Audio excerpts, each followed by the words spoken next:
Bread pizza কিভাবে বানাতে হয় সেটা তো তোমাদেরকে শর্ট ভিডিওতে ভালোভাবে আমি দেখিয়ে দিয়েছি। তো ভাবলাম যে বড় ভিডিওটাও তোমাদের একটু সুবিধার জন্য বড় ভিডিওটাও দিয়ে দিই। তো বাটির মধ্যে দেখো ক্যাপসিকাম কুচি, টমেটো কুচি আর পেঁয়াজ কুচি নিয়ে নুন দিয়ে কিছুক্ষণের জন্য এগুলো রেখে দেবো। তো তোমরা কি ট্রাই করেছো কোনোদিন ব্রেড পিৎজা কিভাবে বানাতে হয়? যদি না ট্রাই করো অবশ্যই ট্রাই করবে।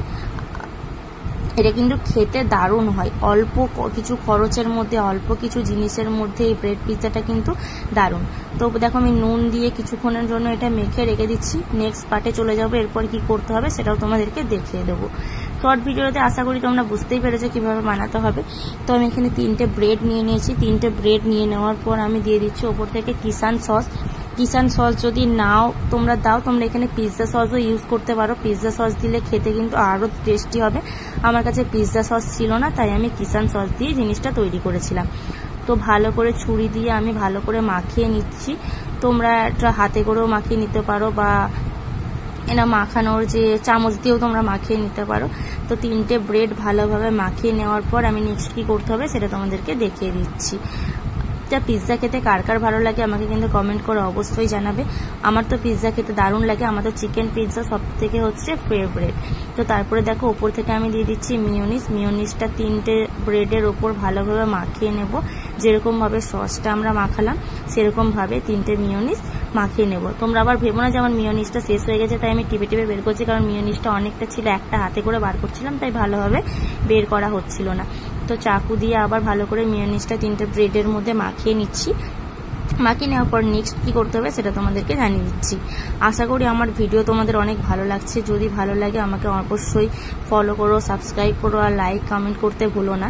তো দেখো মিওনিজটা ভালোভাবে মাখিয়ে নেওয়ার পর আমি যে কেটে রাখা ক্যাপসিকাম, টমেটো আর পেঁয়াজটা ছিল সেটা ওপর থেকে ভরে ব্রেডগুলোর ওপর দিয়ে দিচ্ছি।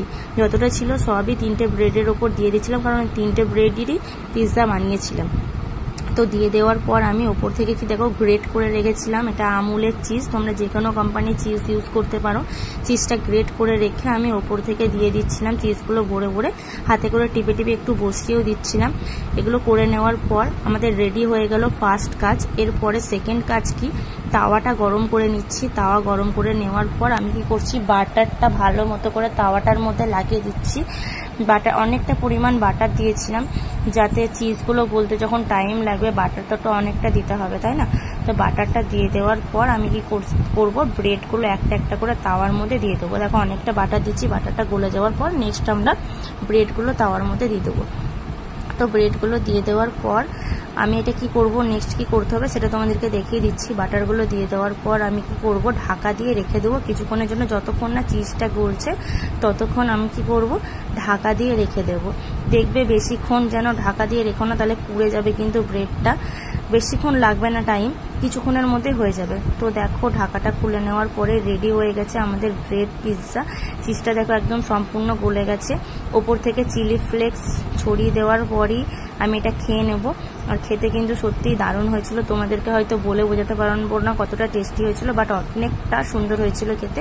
আমি আর বুঞ্জি মিলে খাবারটা পুরোটা শেষ করে দিয়েছিলাম। তো ভিডিওটা ভালো লাগলে চ্যানেলটা সাবস্ক্রাইব করে আমার পাশে এইভাবেই থেকো। নেক্সট ভিডিও আর খুব তাড়াতাড়ি আসছে, আর এইভাবেই আমার পাশে থেকো।